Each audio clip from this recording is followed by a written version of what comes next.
Bonjour et bienvenue à vous. Aujourd'hui, nous avons convié Catherine Luneau et Léa Bonhomme pour notre second épisode de notre projet Retour vers le passé. Pour petit rappel, nous allons interviewer deux personnes afin de comparer leur métier. L'une a déjà plusieurs années d'expérience devant elle, tandis que l'autre vient tout juste de rentrer dans le métier. Bonjour Catherine. Bonjour Manon. Parlez-nous un peu de vous et de votre métier. Alors, je m'appelle Catherine Luneau, je suis responsable d'un service d'archives. Le service d'archives du centre de gestion de la fonction publique territoriale du Puy-de-Dôme. Nous sommes une équipe de 6 archivistes dans le Puy-de-Dôme. Nous parcourons les routes du Puy-de-Dôme pour aller dans les collectivités classer les archives. J'ai fait des études d'histoire comme beaucoup d'archivistes à l'université de Clermont. Et ensuite, j'ai fait un diplôme universitaire à l'université de Mulhouse. Et j'exerce donc ce métier, comme Manon le disait, depuis plus de 30 ans maintenant. Bonjour Léa. Bonjour. Pouvez-vous nous parler un peu de vous et de votre parcours étudiant qui vous a amené dans ce métier-là? Je sors d'un bac littéraire au lycée Mont-Doré-à-Thiers. Ensuite, j'ai fait une licence d'histoire à Clermont-Ferrand et j'ai terminé par un master archive à l'université de Lyon. Et je suis en poste depuis bientôt 2 ans et demi. C'est mon premier travail à la sortie de la fac. J'ai pas eu d'autres expériences. Première question, est-ce que votre métier il est fidèle à l'image que vous en aviez avant de rentrer dedans ou pas du tout? Oui, en grande partie, oui. Il était fidèle. Enfin, je m'attendais à ça. C'était tout à fait un métier qui était dans la poursuite des études d'histoire que j'avais effectuées. J'ai tout de suite, en classant les documents, retrouvé les sources de l'histoire et l'objectif de les classer pour les mettre en accès au plus grand nombre. Plutôt non, parce que je connaissais absolument pas le monde des archives avant ma 3e année d'histoire de licence. Je me destinais plutôt au professorat. J'ai postulé un peu au hasard au master de Lyon et je me suis dit si ça me plaît pas, je pourrais toujours changer. Et je dirais, comme un de mes artistes préférés me dit, j'y suis rentrée par hasard, j'y suis restée par amour. Est-ce que vous pouvez nous décrire votre métier en 5 mots?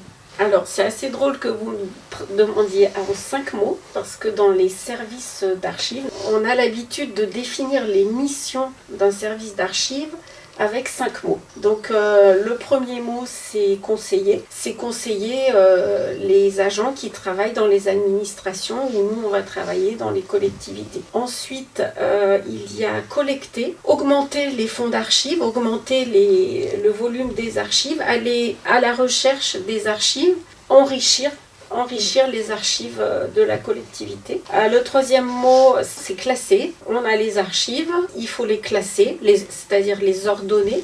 Il faut les analyser, rédiger des instruments de recherche pour que ensuite soit les fonctionnaires, soit du public extérieur, puissent retrouver les documents grâce aux inventaires que nous aurons rédigés. Ensuite, il y a conserver. La conservation fait partie du métier d'archiviste. On doit prêter attention toujours à la bonne conservation des documents. Et le 5e mot, c'est communiquer. Communiquer et valoriser les archives. C'est-à-dire que la finalité quand même de toutes les étapes précédentes, c'est de rendre accessible au plus grand nombre les archives.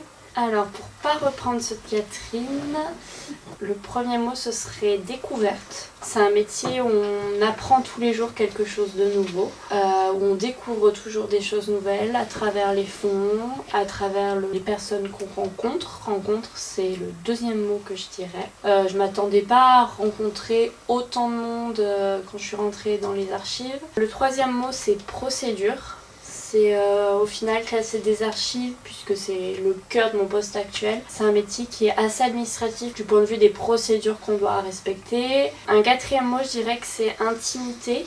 Même si on arrive 150 ans après que la personne ait terminé de travailler sur son dossier, on rentre un peu dans sa manière de travailler, dans l'intimité de ce qu'elle fait au travail. Ou alors, selon les dossiers qu'on a en face de nous, carrément dans l'intimité de la personne. Et le dernier mot, ce serait service.